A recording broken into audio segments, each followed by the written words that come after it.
call to order the meeting of the Historic Preservation Commission on this Monday, November the 14th. Do we have an approval of the agenda? Does everyone have a chance to have a look at the agenda? Any comments No. or additions? Do you want a motion to approve it? Or?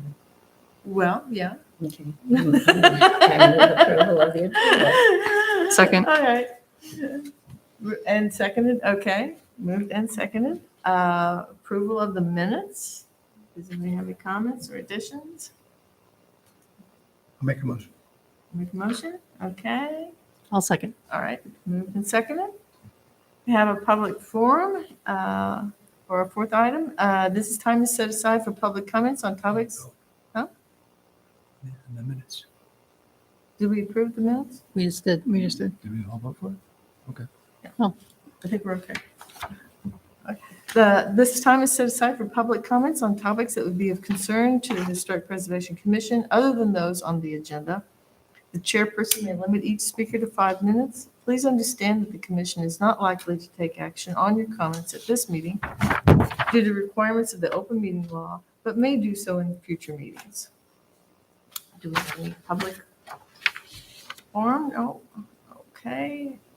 We'll move on to item number 5, Chapter 31, update and discussion. We had a schedule presented at our last meeting to kind of get us through the rest of the Chapter 31, and I believe we approved. I think you all got in your packets sections 10, 11, and 12, which basically are about the certificate of appropriateness. The committee who's been working on this decided to bring these forward and open. I'll let Angie, who is part of the committee, make a few comments about kind of looking it over. Angie, I'll let you.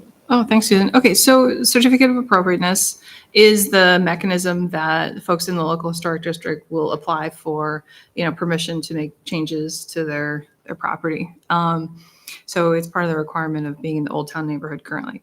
I think we're looking at it the way it is, and if there's any potential changes to suggest, I think it's pretty reasonable that overall it focuses on the exterior of the property, it doesn't get into interior at all.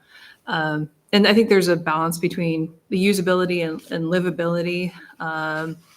We want to strike a balance between allowing people to use their properties, and because that increases the attractiveness of living downtown, the desirability, and then people actually making improvements, and also like protecting the core characteristics and historic elements that make that place, that made it a thing to protect in the first place.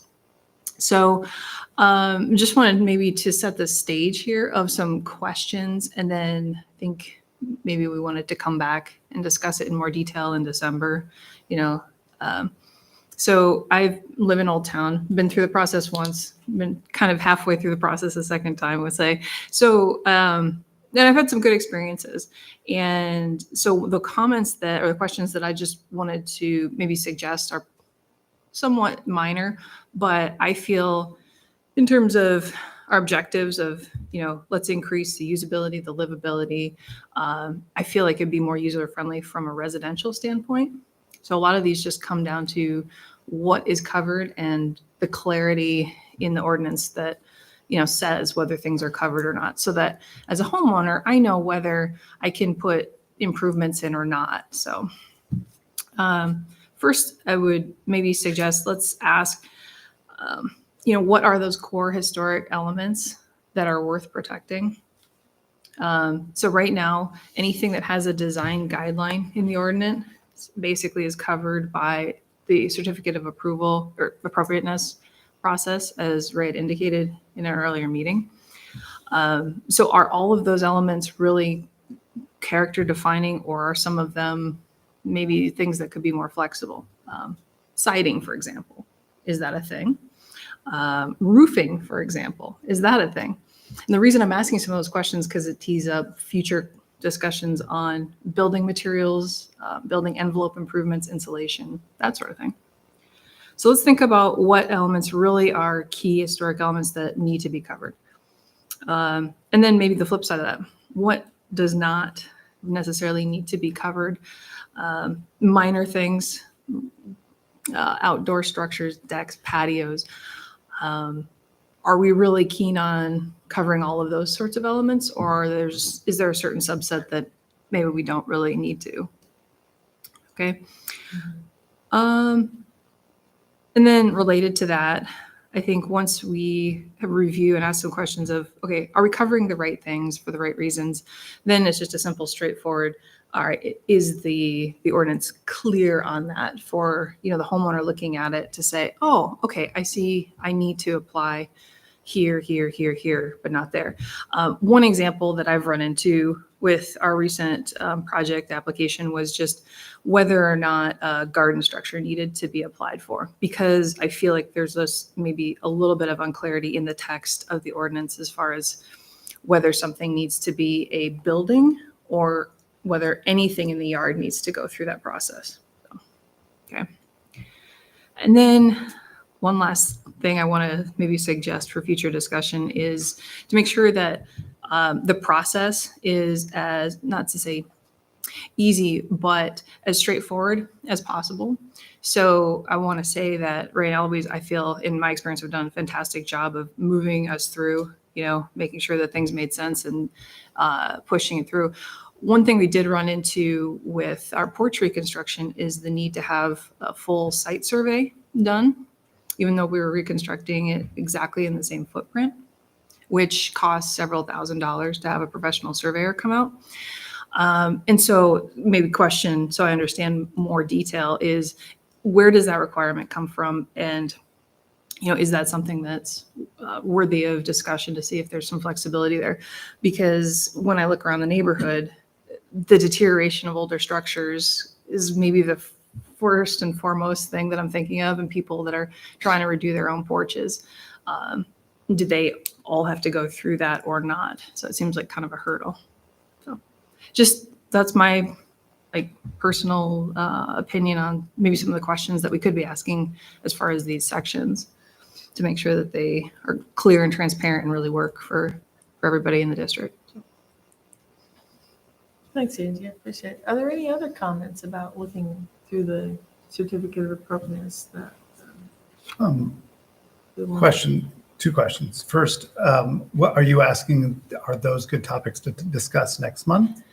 Okay. Yep, that's what I'm suggesting. I Yep. think we just wanted to tee up Yep. some conversation at this meeting, because I know that we need time to really gel around what are we looking at, So that's what I'm suggesting as starting questions. And so the second would be, you mentioned at the very beginning, if there's not clarity within the guidelines, then what happens to the homeowner? What are they supposed to do if they don't understand it? Do they would they come here anyway, or would they just do what they want to do? I guess that would be my question. I think that might be a better question for Yeah. Ray. Eloise. Yeah, like what happens if you're reading through these and you don't really have clarity? Like, I'm not sure do I have a front porch or do I not have a front porch? This is called a stoop. Do I follow these guidelines? What if they just went and did it? Who determines whether it falls in those guidelines? Is that We would not recommend they just go do it.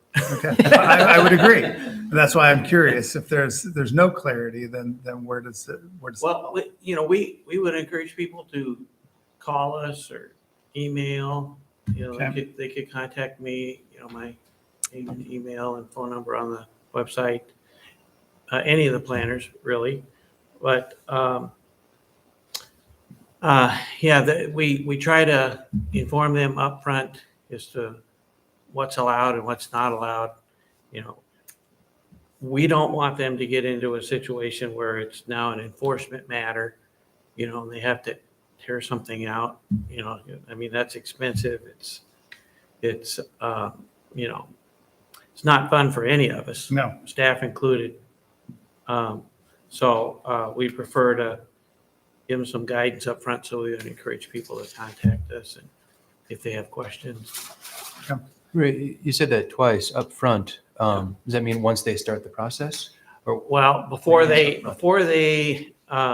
do any of the physical work, actually, Angie knows with design for the porch, even you don't want to spend a lot of money on an architect designing something that doesn't meet the design guidelines.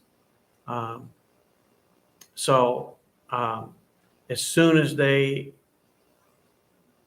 have this idea that they want to do a project, as early as possible, we would encourage them to come talk to us. And we can provide them guidance along the way so they don't, get into a place where they've gone too far and spent money needlessly or, have to tear something out. It's not a good situation. Thank you. Yeah. So, yeah, what typically happens, though, do you think that people in the district know to contact you if they're going to have a project, if they have questions? Or do people come in apply for a building permit and the building permit staff alerts them that they Yeah, need to yeah, go? oftentimes for review? that is how it happens. Yeah, they come in and they want a building permit and the inspections office refers them to us. So they're pretty consistent with doing that, they know? Oh, yeah, So- the inspections office, they know if it's in the Old Town Historic District that they need to check with planning first. And they're good about sending people our way. Okay. And it's because they have a historic overlay, right? Yes. Mhm. Yes. Okay. Then if they are, if they're at the point of getting a building permit, do they typically have what they need, like what we would need or for a review? Say somebody comes in to building and they want to add a room on the back of their house, and they have a drawing, I'm assuming. Do people typically come in and do a preliminary review on something like that, or do they come in with their architect plans and? Both ways. I mean, Okay. we would encourage people to check with inspections too as early as possible. Again, before they have spent a lot of time and effort and money in some cases to draw up plans. And Right. but yeah, sometimes the plans are already drawn up and then they send them to us and we work with them on what the regulations allow and don't allow. But Okay. yeah, we would encourage people as soon as they have some idea about adding an addition or a porch, well, that's an addition too, but whatever it may be, an alteration to the exterior, that they come talk to us first. Yeah. Okay, I think what I'm getting at is Yeah. how many people are prepared to come for certificate of appropriateness review Oh, and who get surprised maybe and have maybe gone down the road. I'm kind of curious to know how it's been here, how that's worked. Because I think to get a person through the process that has already, didn't know about it and had a lot done and spent a lot of money, I think that's something we want to avoid if we can. yes, definitely. Yeah. Yeah, I think we've had pretty good experience that way with people checking with us before they get too far. Sometimes, people will build a fence or they'll put in some vinyl windows or maybe, start putting on some vinyl siding or something and they gotta back up and follow the guidelines. But for the most part, when they come see us, they haven't gotten very far yet. Could you elaborate on that? You said they got to back up and Yeah. follow the guidelines, but Yeah. what are the repercussions? I mean, undo everything they just did and start over, or? That it's a possibility. I mean, if they say they ordered vinyl windows they meant to change their order to the wood windows. I think we've had that happen. Fences, that's something that we run across frequently, people putting up fences and, maybe they don't meet the design guidelines. Maybe they're higher than allowed by the code, not just chapter 31, but the zoning code. And, sometimes people are planning to use substitute materials, and some substitute materials are okay, but they're listed in the code, and some are not. Vinyl is one of them that's not. So they are sometimes surprised when they find that out, that they have to use the wood siding, or in the case of a garage, they can use the cement-based siding as a substitute.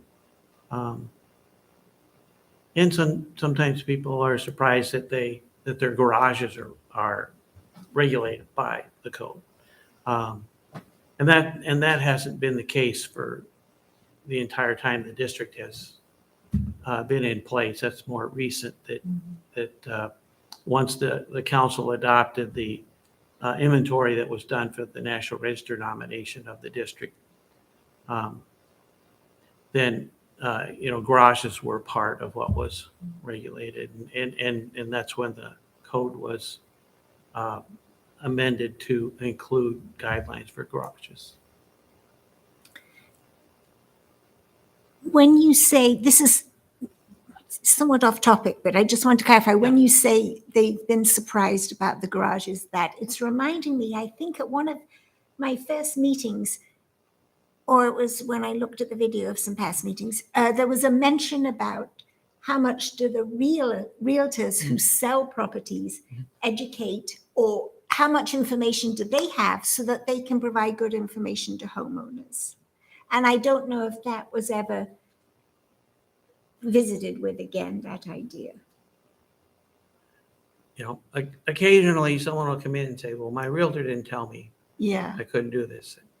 So Is some know more than others, depending on the realtor, but we would encourage the realtors to come talk to us too. I was also going to say, is there a place, and this isn't just throwing out a question, although I think I maybe heard it before, is there a place for the commission to do some sort of educating outreach to the real estate industry?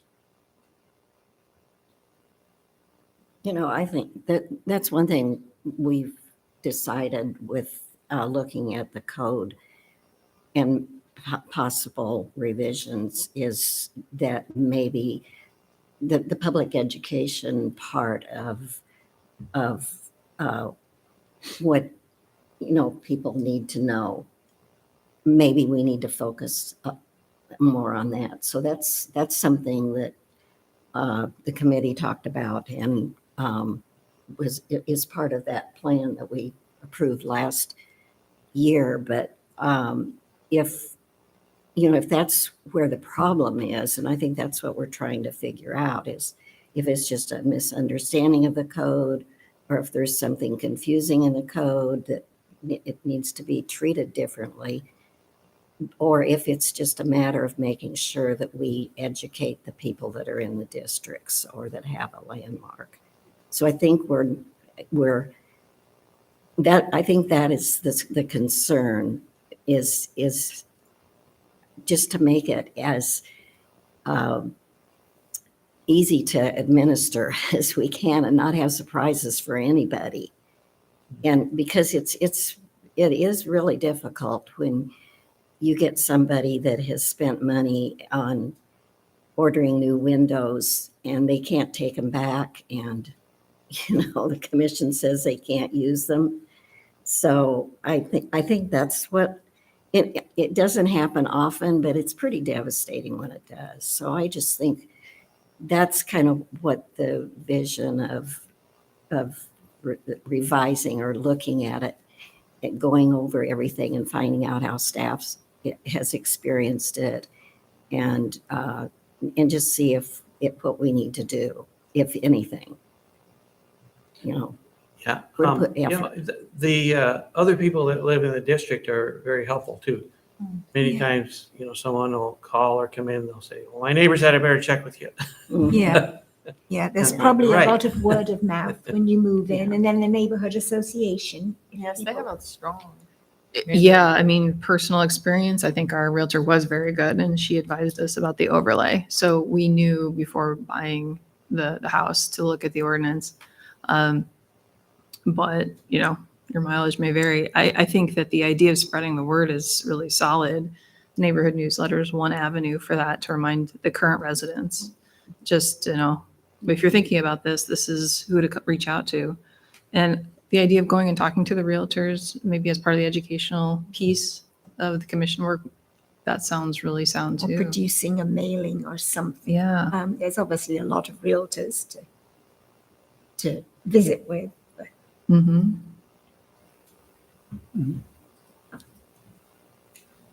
Any other discussion we'd like to add? So we'd like everybody to look it over with fresh eyes as if you were putting something up in your yard, ordering windows, whatever, and does this make sense? Is it clear to you what you need to do? And go from there, and then we'll maybe make a commentary, recommendation comments in December on that area. And maybe it's part of our education piece too, saying that this needs supplemental information to go along with it. It's like some of the things we've talked about with the design guidelines. You really need a visual piece that maybe goes along with that. So, okay, thanks, Angie. I appreciate you teeing that up. We'll go on to item number 6, the CLG grant update. And Eloise, you're the Good evening. I wanted to introduce Marion Thompson, who's Hello, with us Marion. tonight. She was our principal investigator for the CLG grant. The draft has been prepared and finished and submitted to the state as of today. We will post it on our website under the neighborhood so people can look at it and read as much as they would like. It's quite extensive. Just the site inventory pages are like 905 pages just for the site inventory. But there are 150 properties. You might remember back when we first applied, we said we would do up to 107 properties. So it expanded, and that expansion was about 30%. So it was a lot more work to get those sheets prepared, but it was a good idea to include those properties. It was actually very appropriate to do that. And that was the recommendation of our investigators that had, primarily Marion, who went out and was taking pictures and said, I think we should include these other properties. So, did you want to say anything? I don't think I have anything particularly to say. But I'm glad that it's wrapping up, and I'm very excited to have the work out there. So, She's done excellent work. And I encourage you to take a glance at this document. It's big, so you may not want to read it all, but you can see what's there. There's extensive context information about the history of Ames and the history of the area and so forth. Does anybody have any questions? Just a comment. Thank you very much for all that work. yes, I would like to second that on behalf of the commission members and stuff. Thank you very much, Marion, for putting in such hard work and bringing to attention the significance of the trees in the neighborhood and doing some excellent photography and following through in a lot of details. Thank you so much. So, Were there other questions or comments? There were 2 people working on that. Is that right? Yes, we started with 2 investigators and then Marion concluded the project. So what are the next steps? Well, this is the draft and the state will provide us comments back and then we'll submit the final. And I think they're supposed to get comments back in 30 days. It might be more than 30 days. I hope that we could wrap it up still this calendar year, but we'll see when we hear back from them.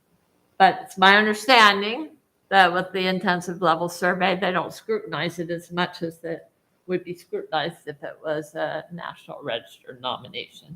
And with those, there's 2 entities reviewing, both the state and the federal review. So, so we'll see. We'll see what they have to say back, and we'll go from there. It was the conclusion of the study that these properties would be appropriate for a National Register nomination. And I think I did report last time that from the neighborhood meeting, 60% of property owners that attended the meeting were in support.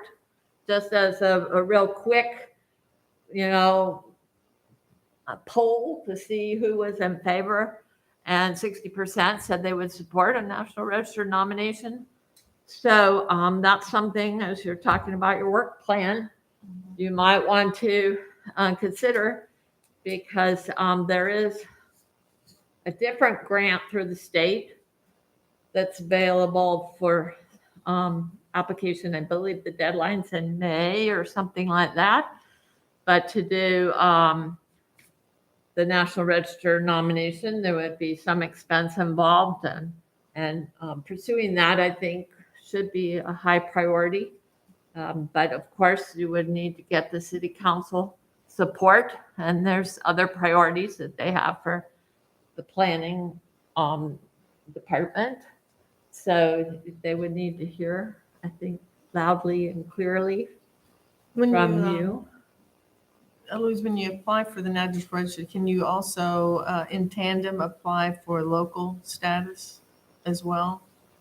Can those be done simultaneously? Well, they're different processes. They are different processes, but Yeah.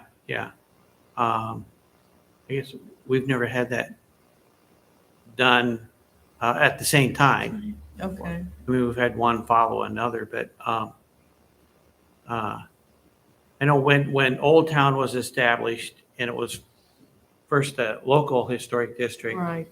then years later it was a National Register district.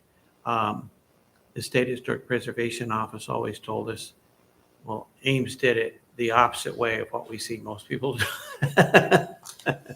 Most people do the National Register one first and then do the local.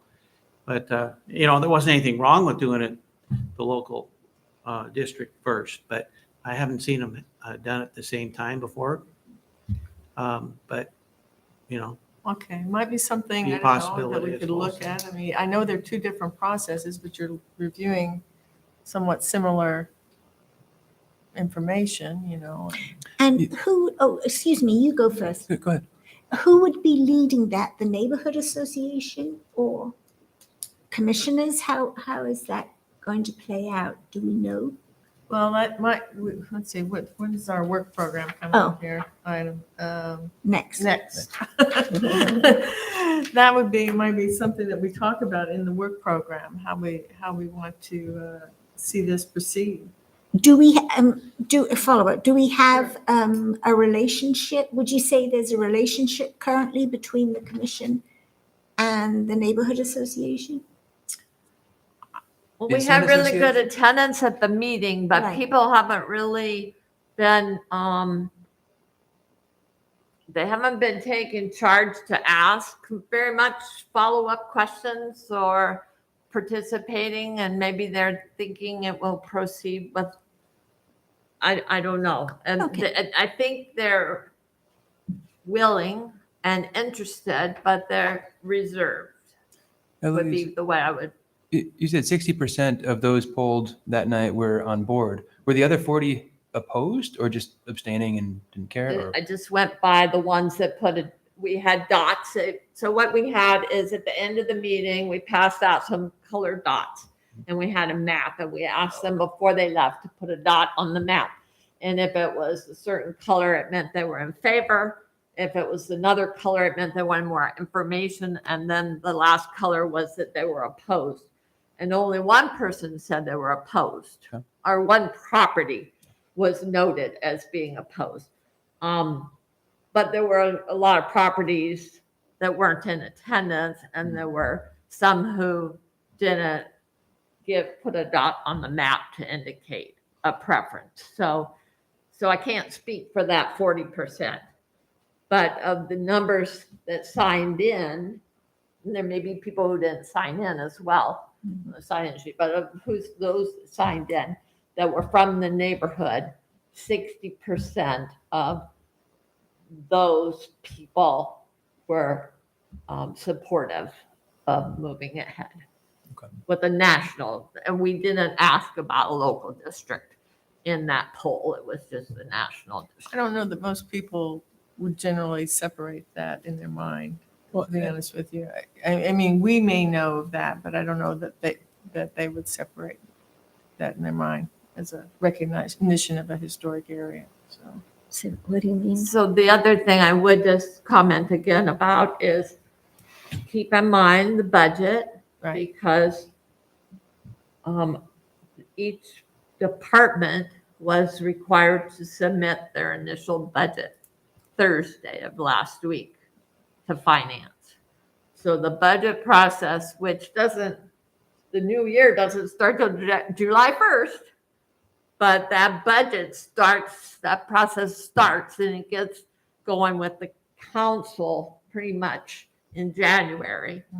So any kind of funding that is needed or approvals that would impact staff time, that's why the work plan is really important, to do that now instead of waiting. Because actually it's a calendar work plan too. It's not the fiscal year. Maybe we need to work on to agenda item 7 then, the work plan for 2023, and kind of go into this a little more depth about the budget. The past couple of years, I know, in some ways this is kind of dovetailed kind of weirdly. The state started requiring a work plan right before COVID. And that was kind of a new task for the commission to kind of help put together with staff about what they intended to, or what they would like to see happen over the next year. Then COVID hit, and then that kind of threw all the deadlines and when you do the budgeting things out of sync. So really, we need to start working on this work plan November, December, of what we think we want to do for, even though the city's budget won't be approved finally until what, June, July? It's approved In March. In March, March. that's Early right. Mar- It's early done, it has to be March. done in March, and then it's, the fiscal year starts in July July 1. 1. Yep. Yeah. So you always got to think 6 months ahead of what you're doing, and so that might be something that, the survey has been submitted. We'll get some information back from the state, hopefully soon, within the 30-day time frame that they have for review, and what happens next. And I think going to your question, Rosemary, about who carries that forward, for the National Register. And while staff time is included, is this when we look at maybe hiring somebody? Or do we have to do a recommendation for someone to complete the nomination process for the submission for the National Register? Yeah. I think you'd want to look at,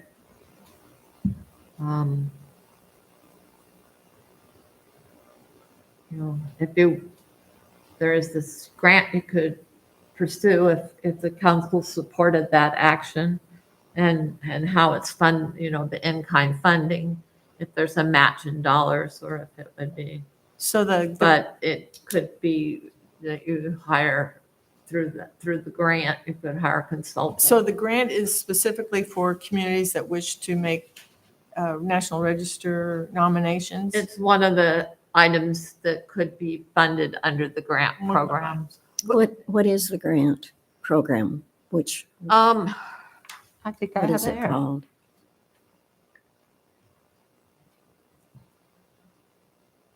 So we did the CLG grant. Right, There's the HRDP, HDR, HRDP. HRDP, okay. It requires a 50-50 match. Applications are due in early May. It's through the same the State Historic Preservation Office. Okay. And what kind of awards do they, I don't remember all the different things that they will award funding for, but I think it's a higher dollar amount than what the CLG grant oh, funding really? was. Okay, But I, Up to $50,000. with Thank required you. match. Thank you very much. and I looked a little bit to see what was spent. And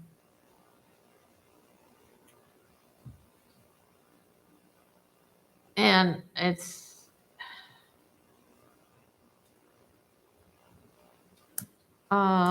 seems like it's about $10,000 needed. that the last time we submitted one, it cost us about 2,000, that the city of That's Ames. what I was thinking. Okay. I don't know. Do you have any information on that, Mary Jo? What do you think would be the cost? Yeah, well, I mean, it's kind of, there's so many variables, I think, sure. that I think with the National Register nomination, you do want to hire someone to do the whole project. So that's going to be hard to get a match by volunteering. And if it's an in-kind match, it may be, I don't know if that grant requires a cash or in-kind, but you need to have someone experienced, because the integrity criteria is a lot tighter on a National Register nomination. So you may, for example, not have as many, if you have a local district already in place and you have defined contributing and non-contributing. In a National Register nomination, you may not have as many, some may not meet the integrity criteria. So it can be different. So that's one thing to consider. And then, because now a local district, that's more, you could hire a consultant, but usually that's more an effort of the residents in the district. They do the work because they have to have a majority agreement to get an overlay. That's in the zoning code. So usually it's more of a grassroots effort. It So says it's 75 match, 25 in kind. is for the that grant. grant. Oh, I thought you said 50-50. It says the ratios vary. Pardon? So But business the thing that I match read versus says it individual. varies. Oh, it varies. Okay. So business versus individual. Okay. Up to $50,000. So in the CLG grant is a 70-30. 60-40. 60-40. Okay.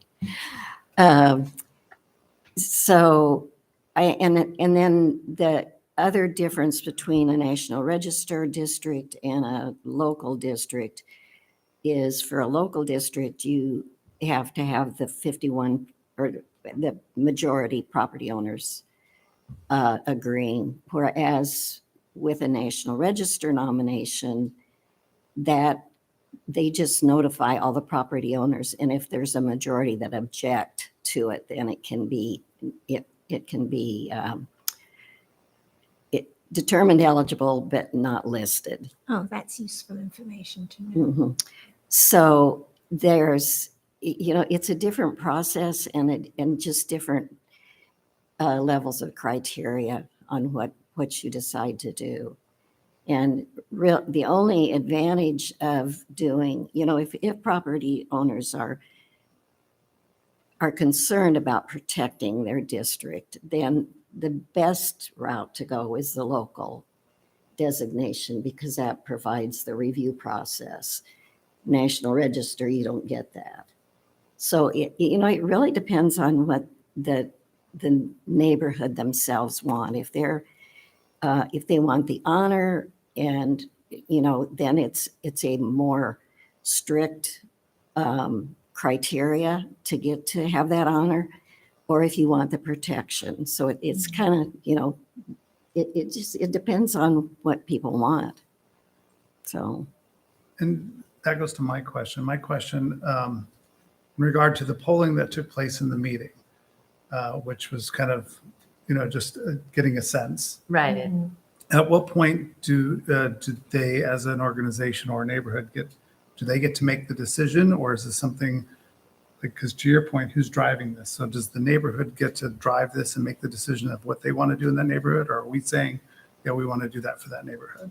I think the council would want it to be the neighborhood driving it. Yeah, I think even if you were to do a National Register nomination, I would think the council, before they'd approve a grant, they would probably want to know up front if there was a majority of property owners as well. Yeah. So I think that's something you would do. To me, that's the first step. You don't have to do that. Yeah. It's not a requirement, but it's definitely something to consider for proceeding with either.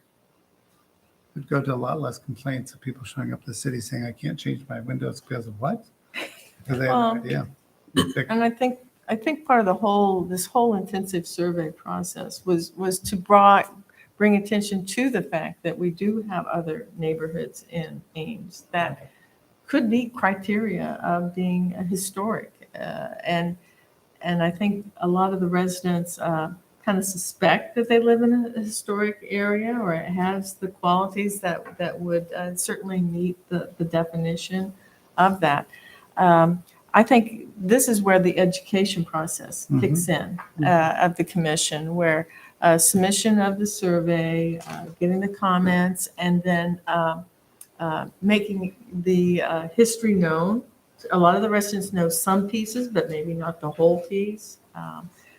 They were certainly loved the photos. They certainly loved the maps, all of that. Made it a lot more palpable to wow, this has really been a big piece of Ames for a long time, and that's something encourage them to say. And we can now make it an official historic neighborhood with the help of the neighborhood, of the residents, basically it is their project, but I think we do a lot to help them understand what it is that they live in. But how? Are we going to have Well, more outreach to them? That's part of the work program. Oh, right. maybe. Yeah, I agree with that. That would be an excellent thing to. But of course, we're at the end of the grant funding, so we have to be aware of that. We're end of that front piece, that where we have collected the information, we have the photographs and done first, but I think we could still do, make information available to their newsletter, notify them that the information is published, maybe notify when the state has made their comments and it's all final, that it would be a perfect time to go forward to maybe seeking National Register, and that there are resources. That's something else. They're not following up on this stuff that we're hearing at this meeting No, necessarily, no. to know that, there's another grant that could be applied for, that we could then proceed to maybe make it even more official. Mhm. So I think opening those doors for residents who live in the area that's showing interest, and then allowing them to then say, yeah, we think this would be something we would like to see happen, would be a good. And then they may have ideas too about that they want to talk about their neighborhood. you know, that would be- And I'm remembering the woman who, because I happened to be standing there. Was it to you that she mentioned that the who had lived in her house before? So there'll be some knowledge within the homeowner Oh, and yes. interest within the homeowners Oh, yeah, some of them know very specific information about those about their houses and Yeah, who's owned them over the years. exactly. So that's something also.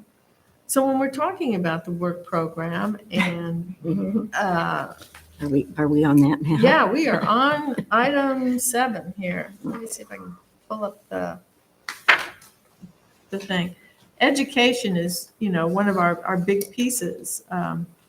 I mean, as a commission, we're here to review certificates of appropriateness as a function or the job of having a commission. But educating people about the historic resources we have is also, I'd say, the primary. There's no point, you know, of having a commission if we aren't, you know, providing some information to the community about the historic resources. So, how soon do we need to have a final thing? I mean, last time we kind of threw around some ideas, Eloise, Ray, about under the different categories. We have, you know, educating, promoting economic development, enhancing our municipal policies, and then using the comprehensive historic preservation plan as our working base, our working document. This was part of your packets, the bullet list of what we had down for 2022. Now we can continue forward, but that might be something that we want to make sure that maybe following up on this intensive survey might be a piece of our education continuation item. That might be a very good thing. Yeah, Other ideas that, I would definitely like that to be on the work program because I think, you know, we've started it. I think we should do an educational meeting for that district and to present the options of National Register or local designation, give them more information on the history of their neighborhood now that the context is completed. We'll have a lot more information with that. I think that definitely should be a specific thing on the work program and maybe is to we follow up and then set a time, a potential like during preservation month maybe or something? Maybe not. That wouldn't be necessary because it's more focused on just the them. neighborhood. So, but I think to do that and get that organized and maybe then the following year we can look at putting an actual designation on our plan, on our work plan. I think I think that would be a good effort for next year, just as a way to keep it going and make sure that something happens with with all the hard work that Marion did. And because all the basic information, the really hard work is done for either type of district. And the major part is the owner participation, and that's going to be the hard part. So I think that's going to take an effort of staff and the commission both to determine a way forward. So I think it should be, you know, include the people in the district as well. So that would be one thing I'd like to see. I just have clarification. Mary Jo, are you saying that for 2023, the emphasis would just be to meet with the neighborhood, and then for 2024 to try to do the actual submittal of a nomination that year and not try to do it 2023? That I'm thinking with all the other things that would be enough and it would keep it going. But it depends on what else is on the work program, really. But that's, you know, how I would approach it. It seems to me a reasonable thing to maybe, you maybe would end up having more than one neighborhood meeting too. I think that's something you would have to kind of leave that a little open, because if there's, well, there's just options, like, you know, there may be a group in the neighborhood that'll try to tackle a National Register nomination or something. You don't know that without, you know, without at least getting some basic information and some connection, yeah, with the neighborhood. But that's, I think that would be a good specific thing under education. So So, when neighborhoods are recognized in Ames, do they have to have an annual meeting as part of their things, like a block party or an annual get-together or something like that? Is that a requirement of being a recognized neighborhood in Ames? I'm not aware of one. Okay, I don't think so. they can just They- say we're a certain neighborhood and, They register with the city. right, when they Yeah. register, there's no other requirements other than saying, You know, these are our boundaries. we can check, but Okay. I'm not aware of it. The only reason why I ask is I know that in some places, they have to have an annual meeting or something, so the residents are aware that they have a neighborhood organization, you know, and maybe a newsletter or something like that. And it would certainly be helpful to tie into a neighborhood meeting, you know, on their turf, so to speak, you know, and say, bring the information to them. Say, you know, as part, so you've had a survey in your area. What's next? What does that mean? You know, and kind of go over that with them.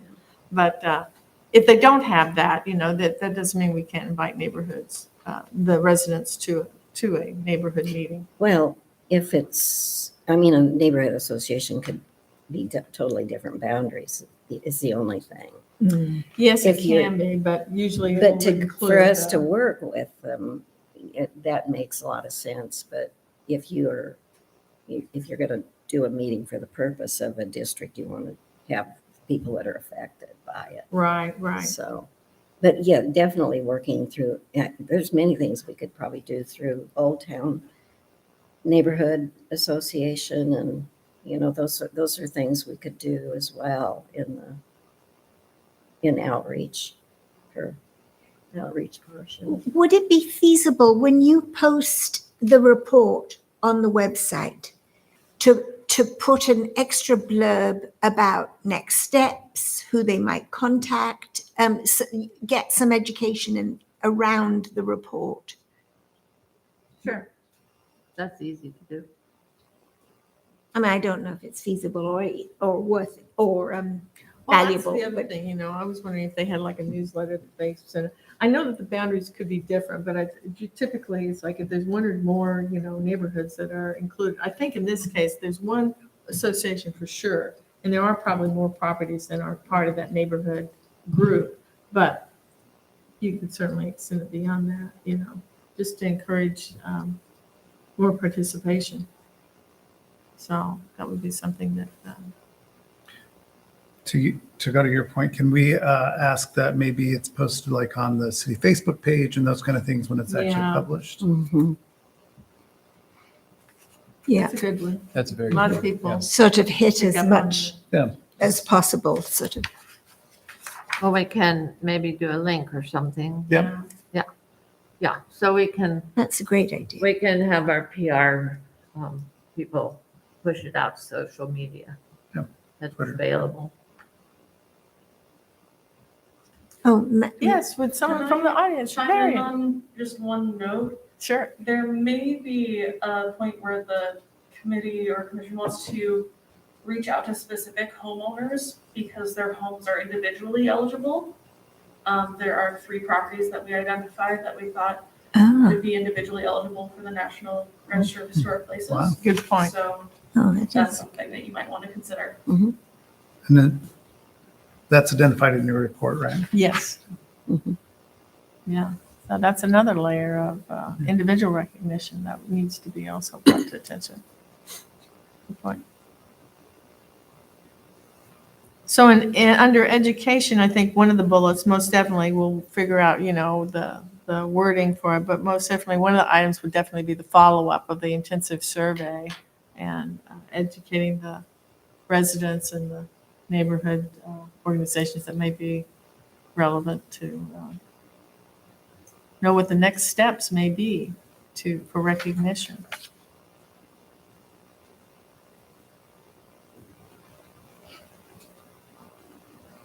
One of the other things that are under education was the education for the training of the commission members and stuff. And we had a bullet point. And this past year, we have started membership with the Preservation Alliance of District Commissions. Getting this going as far as receiving information, I just talked to somebody this morning about it. They send out a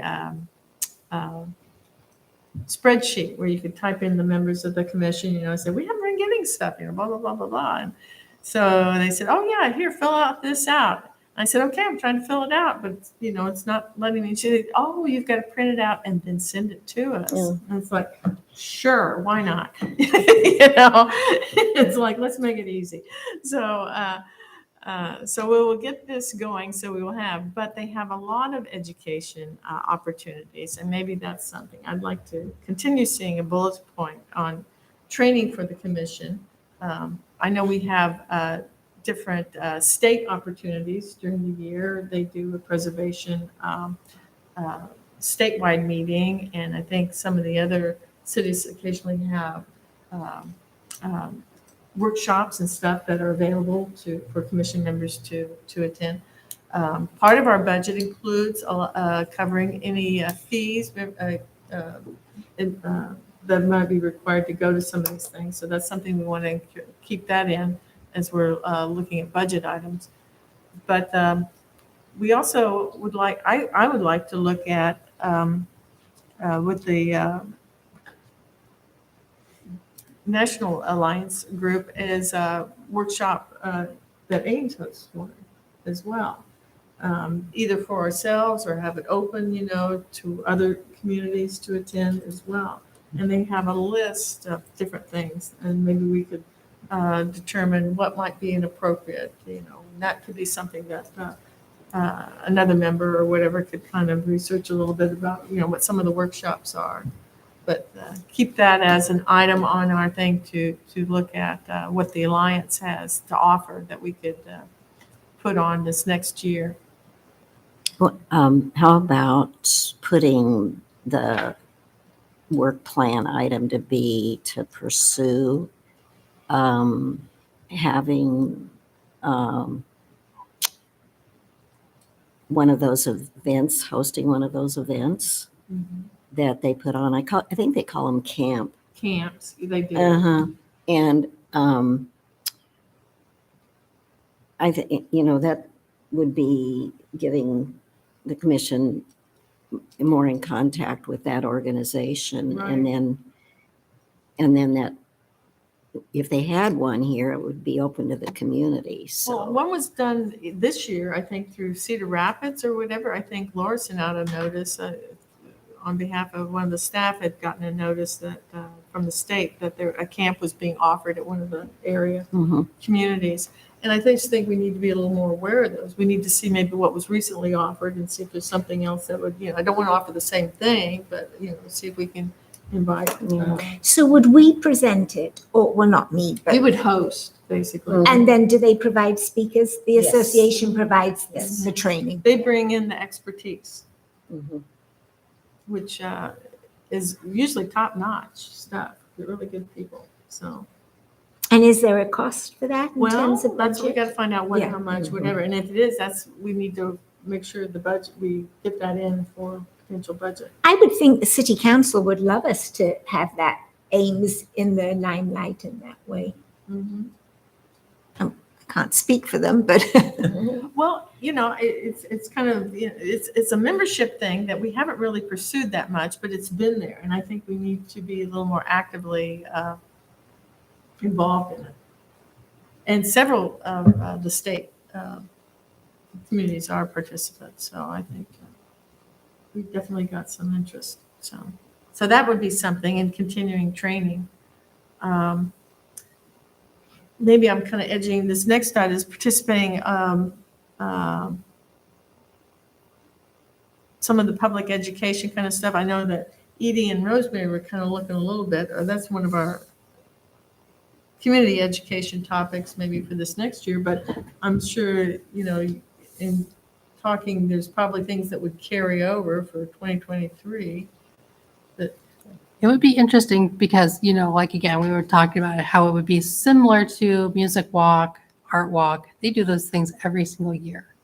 And I would think we have enough, hope we would have enough history of downtown that, we could do it more than 1 year. I talked to a couple of friends who are not really history people or preservation people, and I was explaining kind of like our thoughts, and they both went, "Oh yeah, I would go to that." Okay. So yeah, I mean, So that may be an item that, and again, I don't know how this would impact our budget necessarily, but, this would be something that we'd want to do more. And we'll talk further about that under item whatever. So definitely things like that to carry forward.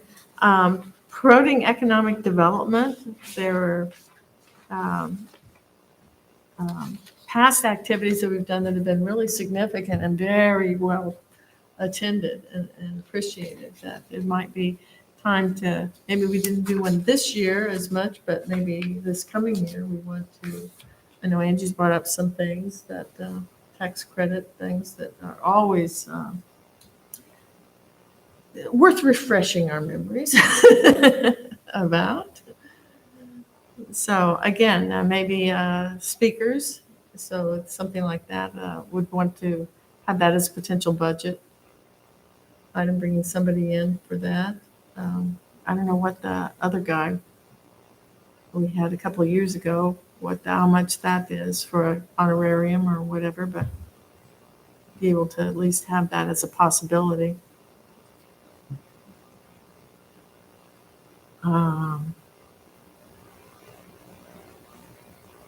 What else have we got here?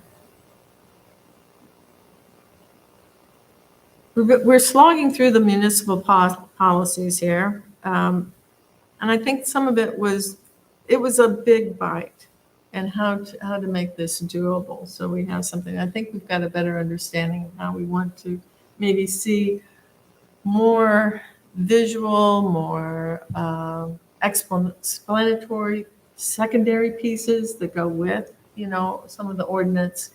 And maybe as we work out the certificate of appropriateness education piece, maybe we can develop what for 2023, what some supplementary things that would enhance our municipal policies to make things more understandable, especially if we're going to other neighborhoods. Everybody knows the old town, not that they don't need refreshing because people are always moving in and out of the neighborhood. But again, to another neighborhood, what are the kind of resources that we have that would help? Things like that. I don't know, this is where staff, if there's other things like, there was the revising the facade grant program to include, because now we have the downtown area and we wanted to make sure that those people would, and I think that's been done, right? That's a completion. But if there's other things that we need to be aware of, like with the energy plan or other things that we could tap into, at least add to our perspective too. Angie, I remember you mentioning materials and how they tie into the climate plan. Yes. Oh, I don't have anything else to say other than what you just said reminded Oh, me yeah, of that's what you exactly. said, but then I was just making a connection, I I suppose. get it. Yeah, it's coming. Yeah. Yeah, because when they presented in October, they kind of laid the groundwork and talked about their big steps. And when those get, really finalized, there's going to be a lot of information out there about building envelopes and materials. And I think we want to be involved with that. So absolutely. Because it was yes, you were very interested in having it absolutely on the ground for homeowners. They're making a change in their property. How will it impact them? That was the feeling I got from you. Absolutely. Yeah. So my understanding is, as far as timeline, that's a 2023 discussion. They get farther along on their big steps and identifying specific items for materials and insulation and that kind of work. And then that's when that conversation really plays in for us. So that would be a good bullet point then. Yeah. To continue that discussion, to ensure that we have a dovetail with that ongoing overarching policy. I think that's an excellent bullet point. Yeah. For next year. Okay. Yeah, I think that it's important the commission is able to give appropriate comments on what we do and how we can,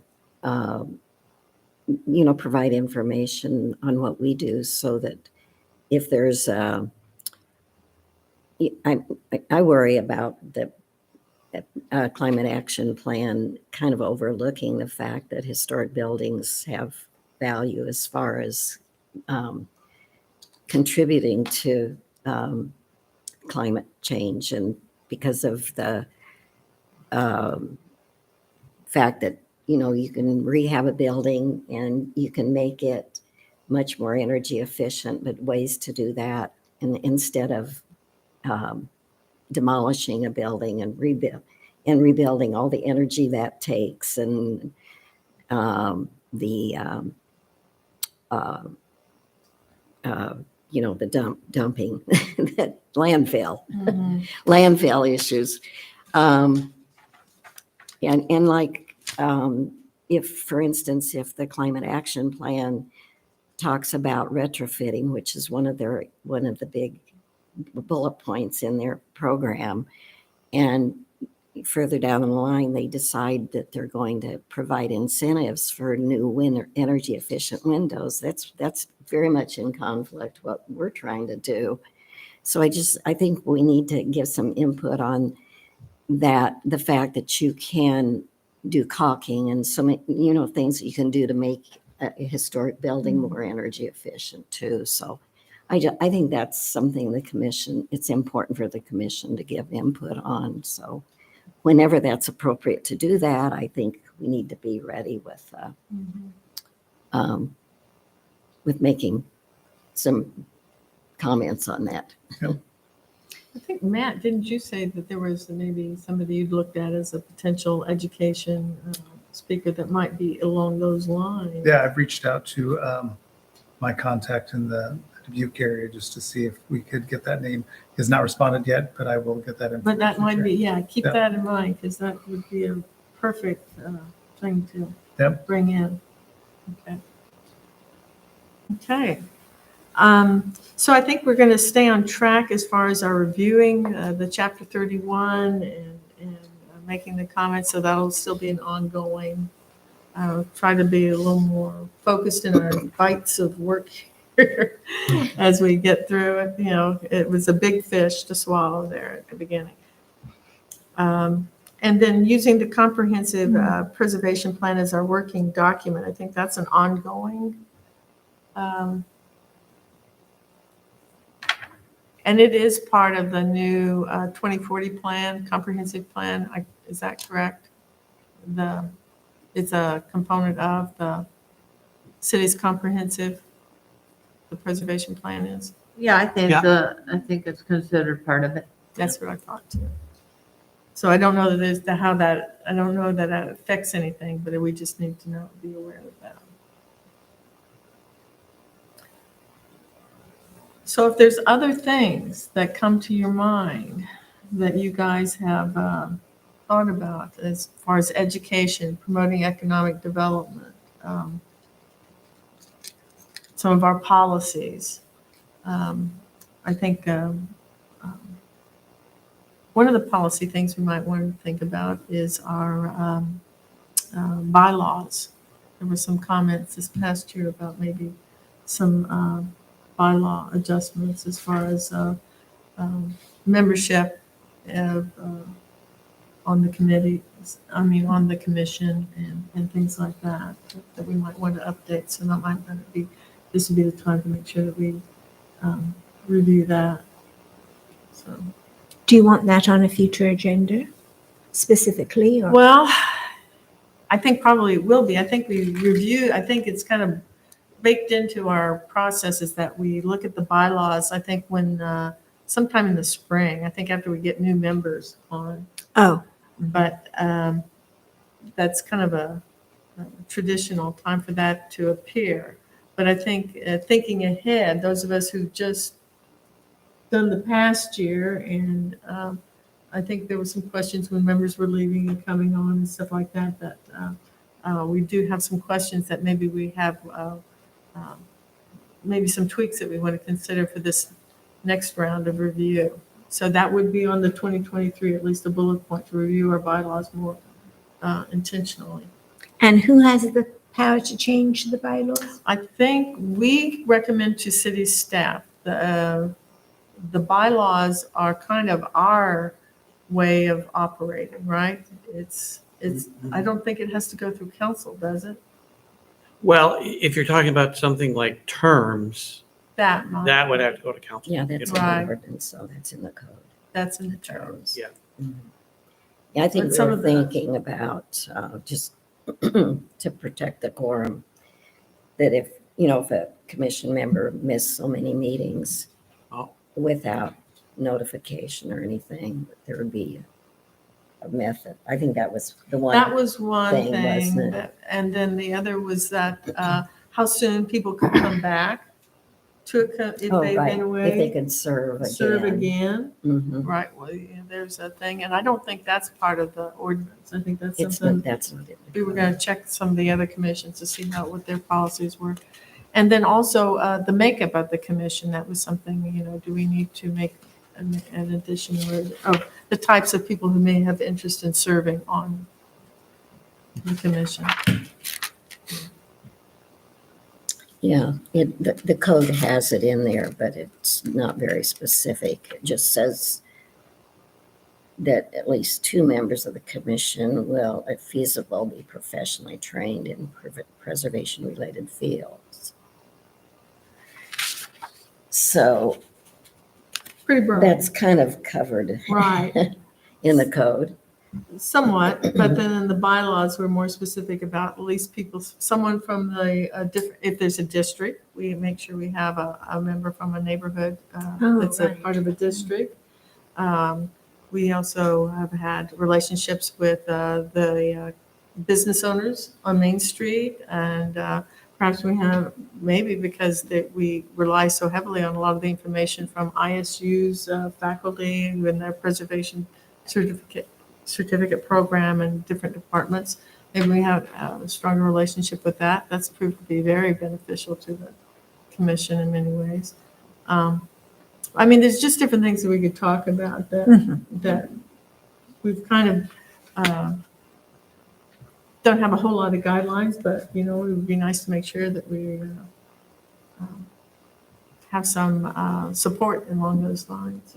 So, More specifics. more specific support, yeah.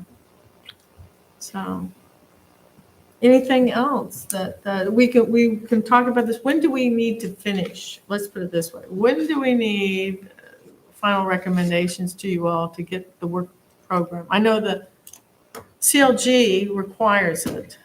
To be in the CLG program, it's required. And we're doing that like January, February, right? But you guys need, if we want to get stuff in for budget, we need to decide by next meeting? Yeah. Yeah. Oh, right. Yeah. So, and what is our typical budget? Is it a typical amount that? So we just need to say, these are the kinds of activities we think may have impact on. Right. Yeah, and they're going to be interested, like Eloise has been saying about grants, funding for grants. Funding for grants and stuff like that, but this sounds like it might be a little too soon for that, if we need a little more education.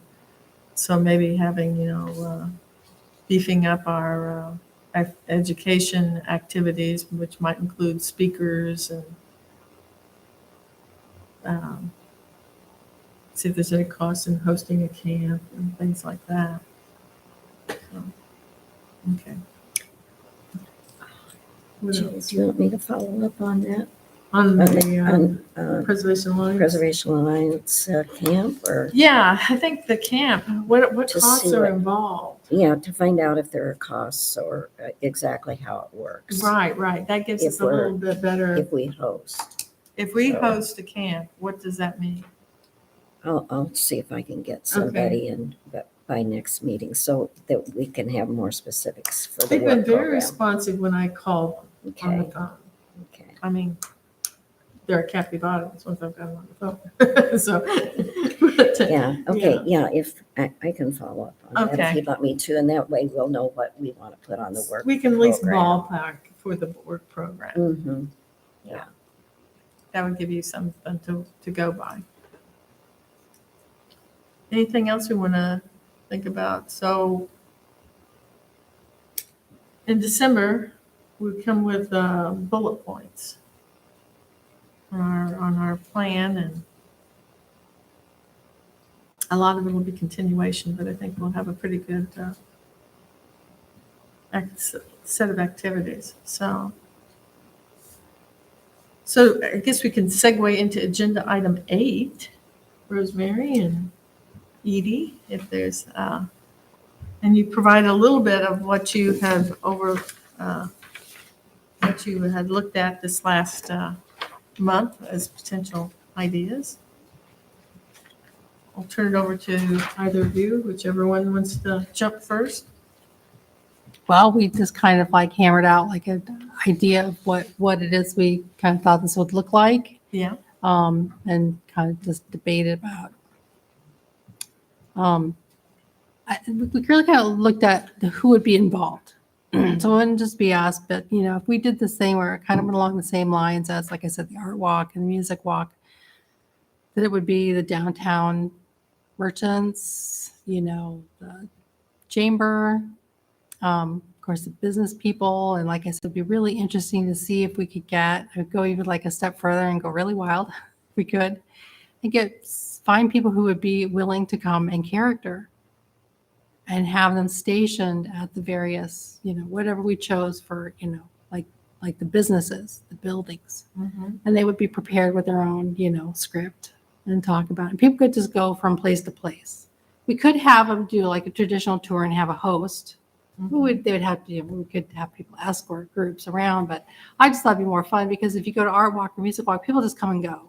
That's true. Yeah, it's not necessarily organized, Right. like in this very, formal way. But so anyway, that's kind of where we went. And Rosemary, you emailed me just earlier Yes, today. it would have been useful if I had have realized this before we met. I realized late last night that I actually have this. It's Oh, yeah. the Ames Museum has them available. I can give you this one for now and I can pick up another one. And obviously, well, it made me think, boy, we have to be very careful here because we can't claim credit No. for work that, I mean, obviously you know this. I'm preaching to the choir. Seems like we have to be very careful not to claim credit for what anyone has done. So it would make it really important to have people as collaborative partners and sort of share this, or else it will look like, we're grabbing it. And they have this about the buildings. Some of it, I think, translates, I don't know if we've said it here or if we said it. The plaques along downtown are sort of half architectural and half social history. And this doesn't have the architecture piece. I'm wondering if, and I didn't share this with you because I just sort of thought of it today, if we want to, if we call it a history walk, but also recognize the architectural piece, have it linked more to our theatre of historic preservation. And if we could use the department at ISU, maybe their students or something, to sort of, obviously there's knowledge within the museum, volunteers and staff that have that. So it's just, Well, I know that last year I went to a lecture at the library that was strictly about the architecture of downtown. So then again, that was put on, I think, I want to say it was Kathy Speck from, Oh, yeah. yes, she's did the it. one that put this Yep. together. she actually did Yes. did the presentation and went through and explained, about the change in architecture over, between the turn of the century and the 1920s when the farther west side of Main Street was built up. So they've got that too. They've got Yes, both. I personally found that so interesting because I kind of look across to the Chamber of Commerce and those windows looked so modern. And they were the shift. They're not modern today. They were the 20s, I think. Mhm. It was the Chicago style commercial. They were the commercial style windows and a break. But that's all interesting. I just feel like you and I and anyone who's interested need to know how to approach the museum because obviously so much of this is already their knowledge. Mhm. I'm not sure if they've ever done a walk though. I know they have the lecture series and then they're available as video on their site, I think. But I'm not sure if they've done a walk. So, Yeah, I mean, I would be more than happy to contact them and just kind of give them a thought of what our idea is. And then we can just grow it from there because they might have, more of a connection with, okay, who at the Chamber of Commerce, and the Downtown Business Association. And even if we could go out far enough to get the Iowa State dramatic students or actors or somebody who would be willing to, kind of take it to that next level that I keep kind of envisioning. Like I said, I have friends who are not really history people who are like, ooh, that sounds fun. I would do that, and people like the art and I mean, I would think a huge number of the city, are familiar with the art and music walk, the Mhm. tramping around Main Street and downtown. Right. And I would think that, if we could fit it into between, when those events are, I would know one's in the fall, it seems like. But anyway, May did fit in. I think one was like April. I think the music comes up in April and then the art is after. Yeah.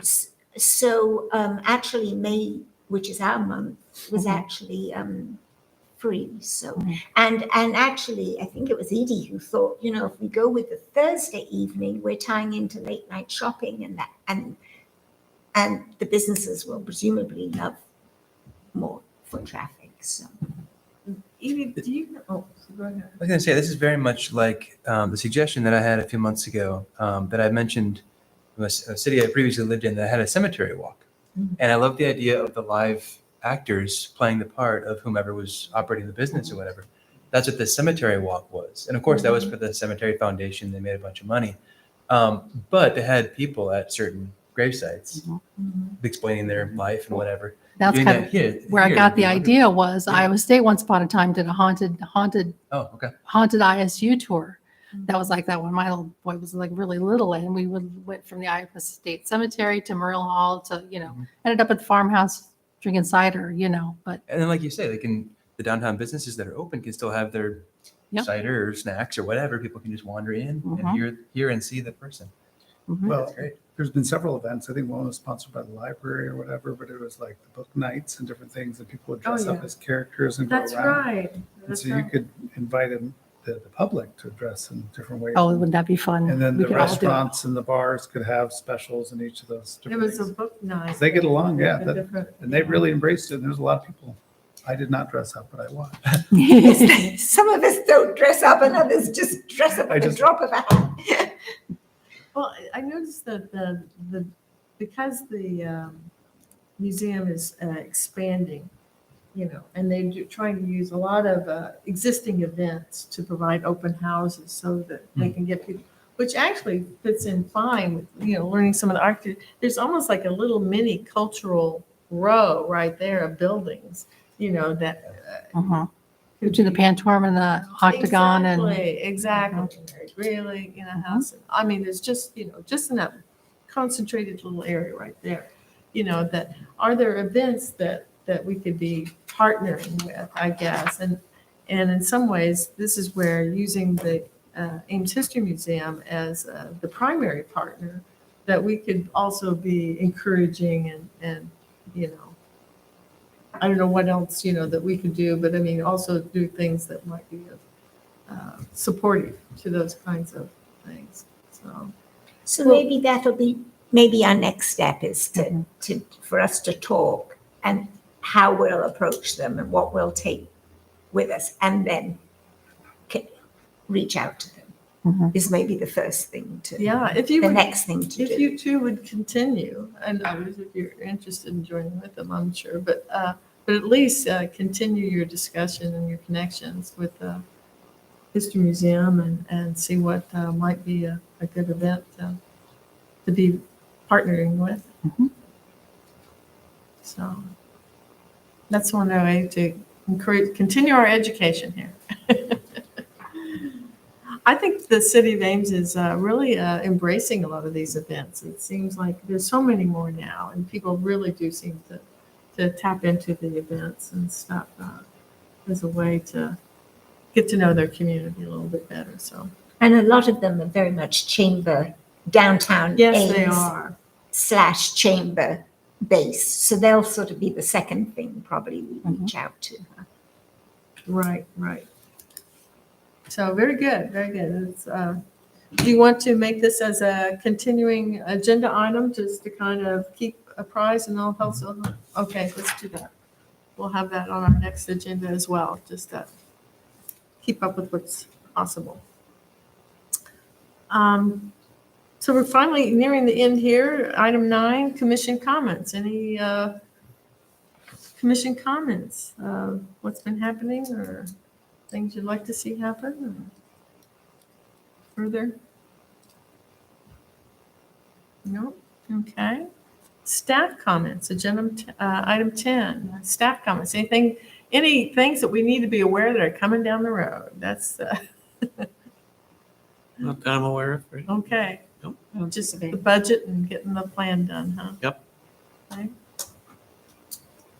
Maybe by the time in December, we'll have heard from the state. That would be nice. Would be nice. That would be nice. Okay. So if there's nothing further to go, move to adjourn. I move we adjourn. I'll second. Second. Moved and seconded. All right. We are done for the evening. Listen, What, am I not voting again? you're supposed to vote. Oh, yeah. I really want to be an autocrat here, don't I? It's like, all those in favor? Aye. All right, let's go home.